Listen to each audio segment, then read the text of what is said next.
Once upon a time in Lagos, in a bustling corner of Lagos, there lived the Olayemi family. They weren't the wealthiest or the most influential, but they were known for their resilience and warmth. Mr. and Mrs. Olayemi worked tirelessly to provide for their children, Farah and Abidemi. Farah, the elder sibling, was a spirited teenager with a knack for solving problems. Whether it was fixing a broken radio or tutoring her classmates, she always found a way. Her younger brother, Abidemi, was a quiet and observant boy who loved to sketch the world around him.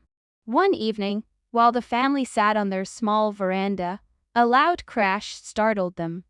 The neighbors rushed out to see what had happened. A stray dog had knocked over a vendor's cart. The vendor, an elderly man named Baba Kola, looked distressed as fruits and vegetables rolled into the street. Without hesitation, Farah jumped into action. "Anini, grab a basket," she called. Together, they gathered the scattered produce while Mrs. Olayemi reassured Baba Kola that everything would be okay. Mr. Olayemi offered to repair the broken cart. The small act of kindness didn't go unnoticed. Neighbors pitched in, some bringing food, others helping to clean up. By the end of the evening, the vendor's cart was fixed and his produce neatly stacked. Baba Kola, with tears in his eyes, thanked the Olayemis and the community. From that day on, Farah and Abaidimi became local heroes. People admired their compassion and teamwork, and the Olayemi family became a symbol of hope in the neighborhood. Their story reminded everyone that in the heart of Lagos, where life could be tough, kindness and unity always made the city shine a little brighter. In the quiet corners of Lagos, Farah and Abidemi were siblings whose bond felt unbreakable. Growing up in the busy streets of Lagos, they learned early on that family meant everything. Their parents, Mr. and Mrs. Adebayo, worked long hours, Mr. Adebayo as a mechanic and Mrs. Adebayo as a tailor. Though their parents provided for them, they were often left to their own devices during the day. Most afternoons, Farah, the lively and imaginative older sister, would turn their small living room into a world of adventure. She'd drape blankets over chairs to create forts or tell Abidemi thrilling stories of brave heroes and clever tricksters. Abidemi, the quiet and thoughtful one, adored his sister. He'd sit cross-legged, wide-eyed, hanging on to every word she said. One rainy afternoon, the sound of thunder rolled across the sky. Farah sat by the window, watching raindrops race down the glass. Ademi burst into the room, his face glowing with excitement. "Farah, come quickly," he shouted, grabbing her hand. "What is it, Abi?" she asked, amused by his urgency. He led her to the small backyard, where a shallow puddle had formed. In the middle of it stood a tiny, drenched kitten, shivering and mewing softly. "Oh no," Farah whispered, her heart melting. Without hesitation, the siblings worked together. Farah fetched an old towel while Abaidemi carefully picked up the kitten. They dried it off, fed it a little milk, and made a cozy bed out of a shoebox. That night, as the rain continued to pour, Farah and Ademi sat by the kitten, whispering about what to name it. "Storm," Ademi, finally suggested. "Perfect," Farah agreed with a smile.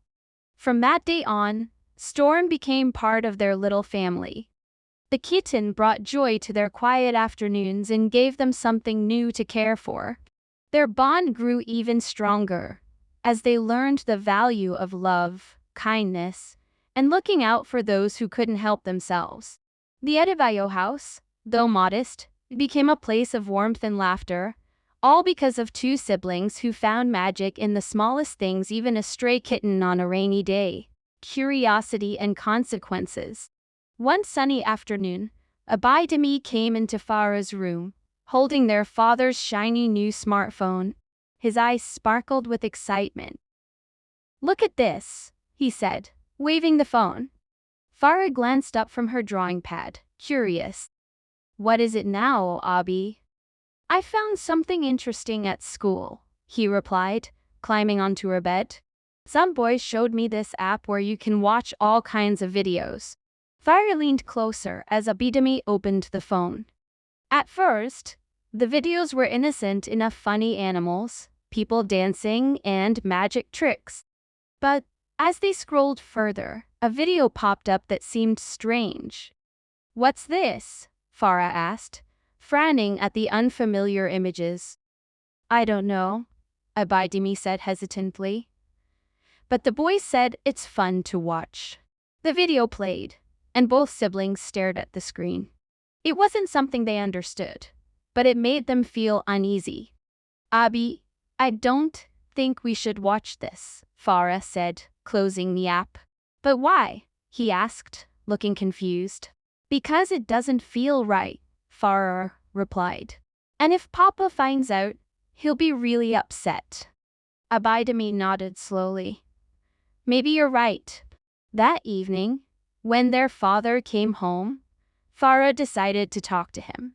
She explained what had happened and how they had stumbled upon something they didn't understand. Mr.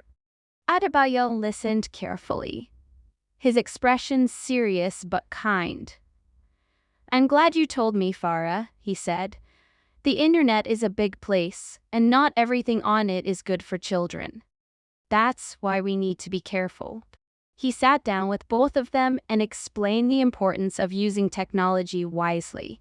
He showed them educational apps and fun games they could play instead. From that day on, Farah and Abidemi learned to be more cautious. They spent their afternoons exploring safe, exciting parts of the internet, learning about space, watching nature documentaries, and even trying out coding games. Their curiosity didn't diminish, but it became a tool for growth and discovery.